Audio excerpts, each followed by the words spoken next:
सुनिए, जरा इधर रसोई में आइए। क्या आप भी सुबह सुबह अखबार लेकर बैठ जाते हैं? जरा इस चीनी के डिब्बे को ऊपर रख दीजिए। मेरे हाथों में बेसन लगा है। और हाँ, माँ जी कब से पानी मांग रही है। एक गिलास उन्हें पानी दे दीजिएगा। वो भी हद करती है, एक काम खुद से नहीं करती है। एक अकेली औरत आखिर क्या क्या करेगी। लता जी अपने पति कमलेश जी से कहती है। कमलेश जी हंसते हुए बोले, मैं कहता था माँ को लंबी लड़की लाना, देख लो रसोई के काम भी मुझसे करवाती हो। बेटे को बोलकर एक सीढ़ी क्यों नहीं मंगवा लेती हो। और हाँ, मैं तो भूल ही गया कि जो गलती मैंने की वो रोहन ने नहीं की। वो तो अपने ही बराबर की लड़की को ढूंढ कर लाया है। लता जी बोली, एक मदद करने के लिए तो कह रही हो, कौन सा आपसे गुलामी करने की बोल रही हो। आप एक काम करते नहीं और चार बातें सुना देते हैं।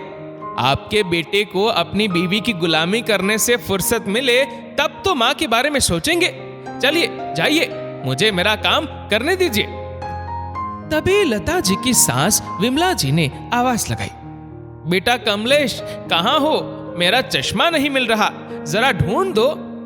लता जी बोली, जाओ जाओ, आपकी माँ बुला रही है। जब भी मैं आपको मदद करने के लिए बुलाती हूँ उनके कान खड़े हो जाते हैं और किसी ना किसी बहाने वो आपको बुला लेती है। कमलेश जी को भी लगा जान बची तो लाखों पाए और वो अपनी माँ के पास जाकर बोले, मेरी भोली माँ, चश्मा तो आपके बगल में ही पड़ा है और चश्मा इधर उधर ढूंढ रही हो। माँ हंसते हुए बोली, बेटा कब से कह रही हूँ एक और चश्मा ला दे, ताकि एक तो मेरे पास रहेगा। शाम में सब बैठकर चाय पकौड़े खा रहे थे। तभी लता जी की बहू नेहा बोली, दादी आज मैं आपके लिए कुछ लेकर आई हूं, अभी लाती हूं। विमला जी बोली, एक बात तो माननी पड़ेगी बहू, तुम अपने लिए बहू ढूंढ कर लाई हो, तुम्हारे साथ साथ मेरा भी कितना ध्यान रखती है। न जाने आज मेरे लिए क्या लेकर आई है। दादी को डब्बा देते हुए नेहा बोली, दादी ये लीजिए, जिसकी आपको सबसे ज्यादा जरूरत पड़ती है, जिसे हर वक्त आप इधर उधर ढूंढती रहती है। अब आपको किसी से उसे ढूंढने के लिए मदद नहीं मांगनी पड़ेगी। बताइए ये क्या है। सब सोचने लगे। रोहन हंसकर बोला, दादी मैं मदद करता हूं। दादी बोली, बेटा मेरी मदद तो घर के हर सदस्य करते हैं, तुम अपनी पत्नी की कुछ मदद किया करो, तब मैं समझूंगी तुम्हारी माँ ने तुम्हें कुछ सिखाया है। क्योंकि मेरा बेटा तो हमेशा अपनी पत्नी की मदद में लगा रहता है। सब हंसने लगे। लता जी बोली, माँ जी आप मेरी तारीफ कर रहे हैं या मेरी खिंचाई कर रही है? बहू ने आपको इतने प्यार से तोहफा दिया है, खोल कर तो देखिए कि क्या है। विमला जी ने डब्बा खोला तो उसमें उनके लिए नया चश्मा था। नेहा ने बड़े प्यार से उसे दादी को पहनाया और उनके झूलते हुए गालों को स्पर्श करके बोली, अरे वाह दादी, आप तो बहुत सुंदर लग रही है। अब आपके पास दो दो चश्मे हो गए हैं। लता जी बोली, बहू ये फालतू के खर्चे करने की क्या जरूरत थी। माँ जी के पुराने चश्मे में बस शीशा ही बदलवाना था, ये तो बहुत महंगा लग रहा है। नेहा मुस्कुराकर बोली, मम्मी जी जब दादी ने पोते की परवरिश और प्यार में कमी नहीं की तो फिर दादी के प्यार में क्यों कमी होगी। विमला जी ने बड़े प्यार से पोते और बहू को आशीर्वाद दिया। रात के खाने के बाद नेहा ने रोहन से कहा, एक मदद कर दीजिए, जब तक मैं रसोई साफ करती हूँ आप सबको दूध का गिलास दे दीजिए, वरना मुझे सुबह की तैयारी में देर हो जाएगी। तभी लता जी वहां आई और बोली, बहू अब रसोई में काम ही कितना बचा है जो तुम रोहन से गुलामी करवा रही हो। रोहन ने बड़े प्यार से बात को घुमाया और बोला, मेरी प्यारी माँ, मैं इसकी गुलामी नहीं आपकी सेवा करना चाहता हूँ, चलिए मेरे साथ। रोहन ने नेहा को इशारा किया। नेहा ने भी मुस्कुराकर बात वहीं खत्म कर दी। अगले दिन जब नेहा रोहन के साथ दफ्तर के लिए निकल रही थी तो अपना और उसका लंच बॉक्स पकड़ाते हुए बोली, आप ये लेकर जाइए, मैं बस अभी पानी पीकर आती हूँ। वो भी मुस्कुराता हुआ निकल पड़ा। जब लता जी की नजर पड़ी तो बोली, तुम अपनी नौकरी करते हो कि अपनी बीवी की गुलामी करते हो, जो उसका लंच बॉक्स लेकर जा रहे हो? रोहन बोला, ये कैसी बात कर रही हो माँ? मैं रोज से देख रहा हूं, आप बात बात पर मुझे नेहा का गुलाम कहकर बुलाती है। लता जी बोली, तुम हर रोज उसका डब्बा और बैग लेकर घर से निकलते हो, पड़ोस के लोग देखेंगे तो क्या सोचेंगे? रोहन बोला, माँ, मुझे दूसरों की नहीं अपनों की परवाह है। मैं अपनी पत्नी की मदद कर रहा हूं, जो मेरे पूरे परिवार की देखभाल करती है। इस नाते तो नेहा हम सबकी गुलामी कर रही है। विमला जी सब सुन रही थी। वो लता जी को बोली, ये अच्छा है बहू, मेरा बेटा तुम्हारा काम करे तो मदद और तुम्हारा बेटा वही काम करे तो गुलामी। ऐसा क्यों? मैं तो तुम्हें अपने घर की गुलाम कभी नहीं समझती, परंतु तुम अपने शब्दों से अपनी बहू को इस घर का गुलाम बता रही हो। नेहा उधर से तैयार होकर आई और सभी के चेहरे को देखकर बोली, सुबह सुबह सबके चेहरे पर परेशानी की लकीरें। अरे सुबह सुबह मुस्कुराइए, तभी तो पूरा दिन अच्छा बीतेगा। मम्मी जी, मैंने आपके लिए कोफ्ते और दादी के लिए दलिया बना दिया है।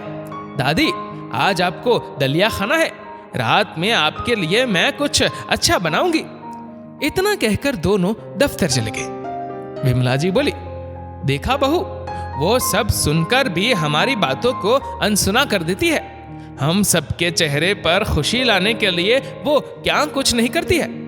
तुम अपने लिए खड्डा खुद खोद रही हो। आज मैं हूं इसलिए तुम्हें सचेत कर रही हूं, आगे की तुम जानो। इतना कहकर वो अपने कमरे में चली गई। समय धीरे धीरे व्यतीत होने लगा। नेहा पर दफ्तर और घर की जिम्मेदारियां बढ़ रही थी। एक रोज सभी लोग खाने पर बैठे थे, तभी नेहा के दफ्तर से फोन आ गया। वो उठकर चली गई। सब खाना खाकर चले गए। रोहन की नजर नेहा की थाली पर पड़ी। वो उसे उठाकर उसके कमरे में ले गया। नेहा फोन पर बातें और लैपटॉप पर काम भी कर रही थी। अगली सुबह लता जी ने नेहा से कहा, बहू, घर में नौकर चाकर है, फिर भी तुम मेरे बेटे से हर वक्त गुलामी करवाती हो। कल रात तो तुमने हद ही कर दी। तुम फोन पर बातें कर रही थी और मेरा बेटा तुम्हारे लिए खाना लेकर रूम में जा रहा था। ये काम तो औरतों का होता है। मेरा बेटा तुमसे कम नहीं कमाता है। नेहा ने बड़े प्यार से कहा, मम्मी जी, इसे गुलामी नहीं, सहयोग कहते हैं। जो पति पत्नी एक दूसरे के काम में मदद करते हैं, जिस तरह कभी बारिश होने पर जब पापा जी जल्दी आपको कपड़े उठाकर देते हैं, राशन का सामान उठाकर आपको देते हैं, उसी तरह ये भी मेरी मदद करते हैं। सबका अपना अपना तरीका होता है। आशा करती हूँ आप गुलामी और मदद में अंतर समझ गई होंगी। इतना कहकर वो चली गई। नेहा और लता जी की बातें कमलेश जी ने सुनी। जब वो अपने कमरे में मुंह फुलाकर बैठी थी तो कमलेश जी उनके लिए चाय बनाकर लाए।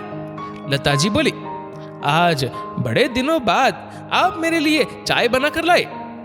कमलेश जी बोले, यही अंतर है तुम में और बहू में।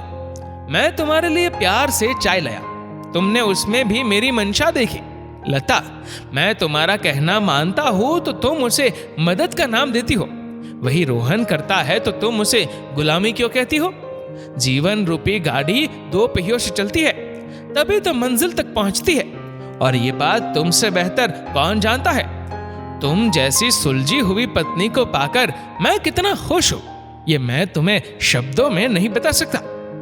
लता जी बोली, आप सच कह रहे हैं या फिर मेरा मन रखने के लिए बोल रहे हैं? तभी उधर से विमला जी आई और बोली, बहू, मेरे बेटे का एक एक शब्द सच है।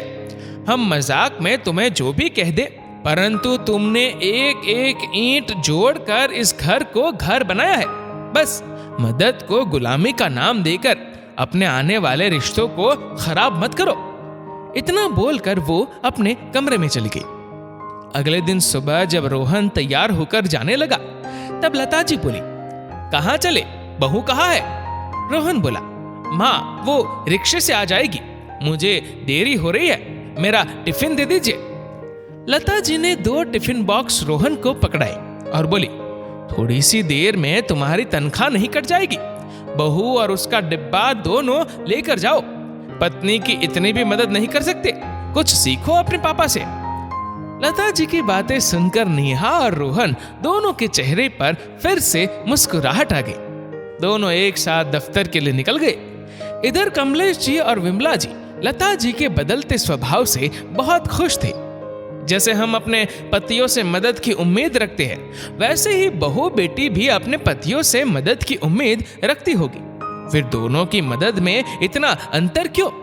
बेहतर तो यही होगा कि हम अपने बेटों को ये सिखाए कि पत्नियों की मदद करने में शर्म नहीं, गर्व होना चाहिए। दोस्तों, इस वीडियो को आप किस तरह से देखते हैं नीचे कमेंट करके जरूर बताइएगा। और अगर आपको वीडियो अच्छा लगा हो तो इस वीडियो को लाइक करेगा, शेयर करेगा ज्यादा से ज्यादा लोगों तक। और ऐसे ही और भी इंस्पिरेशनल वीडियोस के लिए सब्सक्राइब करें हमारे यूट्यूब चैनल को और फेसबुक पर फॉलो करें हमारे पेज को।